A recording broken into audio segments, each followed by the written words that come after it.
सफलता तुम्हारे चरण चूमेगी। प्रारब्ध कोई देवता नहीं है, हमारा किया हुआ पूर्व कर्म है। हम नया कर्म इतना बलवान करें कि उसको रौंद दे, बात समझो। और उसके लिए अब छोटी मोटी बात नहीं काम करेगी, छोटा मोटा कर्म काम नहीं करेगा। डट के हमें धर्म और डट के भजन विध्वंस करके, अगर विध्वंस ना होते तो फिर मोक्ष कैसे होता। असफलता तुम्हारे जीवन की सफलता का स्वरूप बनेगी। बस डट करके ऐसा भजन करो, सत्कार्य करो जिससे पूर्व प्रारब्ध नष्ट हो जाए। सच्चाई की, अध्यात्म की बात यह है। अब चोरी, हिंसा, अधर्म आचरण तो वो तो पूर्व प्रारब्ध है ही, नया कर्म भी बिगड़ गया, दोनों मिलकर फिर आपको जीना मुश्किल कर देंगे। सिंह की तरह दहाड़ो, मनुष्य जीवन पशु की तरह दबकर जीने के लिए नहीं मिला। धर्म से चलेंगे कहीं भी हो। ये इस्तीफा अपनी जेब में रखा जाता है। जो सत्यवादी होता है ना, भगवत मार्ग का होता है ना, धर्म से चलता है ना, उसको पता है या तो तुम निकाल दो या ये ले लो, हम गलत करेंगे नहीं और तुमसे डरेंगे नहीं। भोजन जब पाते हो किसी से सीखा है क्या उसका स्वाद लेना है? क्योंकि भूख होती है ना, उस समय हम एकाग्र होके ही तो पाते हैं ना, तभी उसका स्वाद ले पाते हैं। जब किसी भी कार्य करने की आपके अंदर दृढ़ इच्छा होगी तो फिर आपका मन एकाग्र करना नहीं पड़ेगा, अपने आप हो जाएगा। जब कोई भी भोग हमें प्राप्त होता है, हम भोगने की इच्छा वाले हैं, तो उस समय हमारा मन एकदम एकांत होता है, केवल उसी भोग में होता है। अगर कोई विक्षेप भी पहुंचाना चाहे तो हमें गुस्सा आएगी कि मान लो हम सुन रहे हैं या देख रहे हैं या चख रहे हैं या भोग रहे, कोई भी ऐसे ही हम उस कार्य का लक्ष्य बनावे तो एकाग्रता हो जाएगी। कभी टीवी देखा है? आपको कोई साधना करनी पड़ी एकाग्रता के लिए? है ना? मनपसंद फिल्म है तो 3 घंटे एकदम समाधि नहीं मिल जाएगा। तो इसमें कोई साधना नहीं करनी पड़ी, रुचि आई, आपकी रुचि उसमें लग गई। ऐसे आप किसी भी कार्य को रुचि पूर्वक कीजिए तो एकाग्रता अपने आप हो जाएगी। इस तनाव किसे कहते हैं? जब हम भार अपने ऊपर ले लेते तब हमें तनाव होता है। समझ लो, किसी का भी आप जब अपना भार अपने ऊपर ले लेते तब तनाव होता है। और अपना भार अगर प्रभु को दे दे तो आप तनाव युक्त कभी हो ही नहीं सकते, सदैव तनाव मुक्त रहेंगे। प्यार और नाटक में अंतर है। जैसे हमें आपसे सुख लेने की स्वार्थ बुद्धि है तो हम असली प्यार से ज्यादा प्यार दिखाएंगे। यहां गुदवा लिया तुम्हारा नाम, कितने बेवकूफ बच्चे, और दिखा दिया देखो।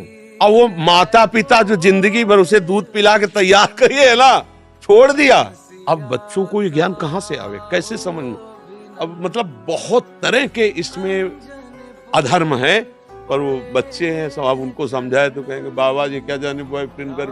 और सिद्धांत है जो दूसरों के सुख को सोचता है कि हमारी क्रिया द्वारा किसी को दुख न पहुंचे, सुख पहुंचे, निश्चित आपका मंगल होगा। किसी को भी आप सुख दे, किसी भी जीव को, तो उसका आशीर्वाद आपके और आपके परिवार को सुखी करेगा। पर प्राय लोग ये नहीं जानते, ऐसा ही मानते हैं कि दूसरे का सुख छीन कर हम सुखी हो सकते हैं। कदापि नहीं, ऐसा नहीं हो सकता। जब हम भगवान के हुए तो पूरा त्रिभुवन हमारा हो गया, और जब हम अहंकार के थे, अपने थे, तो कोई पूछता नहीं था। ऐसे ही हमारी सारी समस्याएं हमारे कर्मों के कारण आ रहे हैं। अब हमारे कर्मों को कोई नष्ट कर सकता है तो भगवान है। महान दुख आ रहा है जो तुम देख नहीं पा रहे हो, काल, वो तुम्हें रौंद देगा, तुम्हारा सब कुछ छीन लेगा, तुम्हें नष्ट कर देगा। एक बार मरना तो है ही, अब ऐसा मरो कि दोबारा मरना ना पड़े। राधा राधा राधा राधा, लाडली कृपा करो। बस यही जीवन का सार है। जब हमारे सामने कोई ये प्रश्न करता है कि मैं बहुत दुखी हूं, कोई उपाय बताइए निवृत्ति का, और मैं वहां गया वहां गया वहां गया, तब मुझे लगता है कि पागल, तेरी समझ में नहीं आ रहा, सुख का समुद्र तेरे पास है। पानी में मीन प्यासी, मुझे सुन सुनी आवे हांसी। बाहर भटकने से क्या होगा? तुम्हें राम नाम प्रिय है, कृष्ण नाम प्रिय, हरि नाम प्रिय, राधा नाम, जो प्रिय लगे उसको जप के तुम देखो। तुम्हारे हृदय में इतना माल भरा हुआ है कि तुम्हें आंख खोलने की जरूरत ही नहीं पड़ेगी। भरोसा है हमें शरीर का, धन का, लोगों का, और चिंतन हो रहा है विषयों का। यही मृत्यु है। अभी अभी मृत्यु में ही तुम विचर रहे हो। जिन हरि भगति हृदय नहीं हानि, जीवित सब समान थे। वो मुर्दे के समान प्राणी माना जाता है। किसी पापी आदमी को देखा जाता है, वो जो करता सफल होता चला जाता है, तो आपको संशय हो जाएगा कि हम तो धर्म से चल रहे, जो करते उसमें निष्फलता, और ये सफल होता चला जा रहा है। क्योंकि उसका सर्वनाश होना है। उसके थोड़े पुण्य हैं, उन पुण्यों के प्रताप से सफल हो रहा है और खूब पाप कर रहा है। तो पीछे का पाप और अभी का पाप जब जुड़ेगा, ये पुण्य खत्म हो जाएंगे, मिटिया मेट हो जाएगा। कर्म ही आदमी को डिप्रेशन में पहुंचा देता है, कर्म ही आदमी को अपने हाथ से फांसी पे लटका देता है। श्री कृष्ण नहीं, कर्म। श्री कृष्ण तो करुणामय है, उनके द्वारा नहीं। हमारा कर्म इतना प्रचंड होता है, जो हम कर्म करते हैं वो इतना बलवान होता है, भाग के चाहे जहां विश्व में चले जाते, मैं दंड दिए बिना बख्शेगा नहीं। इसीलिए हम श्री कृष्ण की शरण में आए। इनसे बड़ा बलवान कोई है नहीं, कर्म की प्रबलता को रोक करके हमें क्षमा कर सकते हैं। सही बात है, अंदर के शत्रु, बाहर का तो सब कोई ड्रामा कर सकता है, लेकिन अंदर के शत्रु तुम्हें परेशान कर रहे हैं, तो उन पर कभी नजर की? उनको अपना माने हुए मित्र।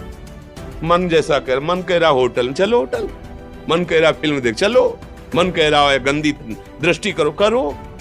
अरे कभी दुश्मन को पहचाना अंदर बैठा तुम्हारे, और उसको जीत गए तो निहाल हो गए।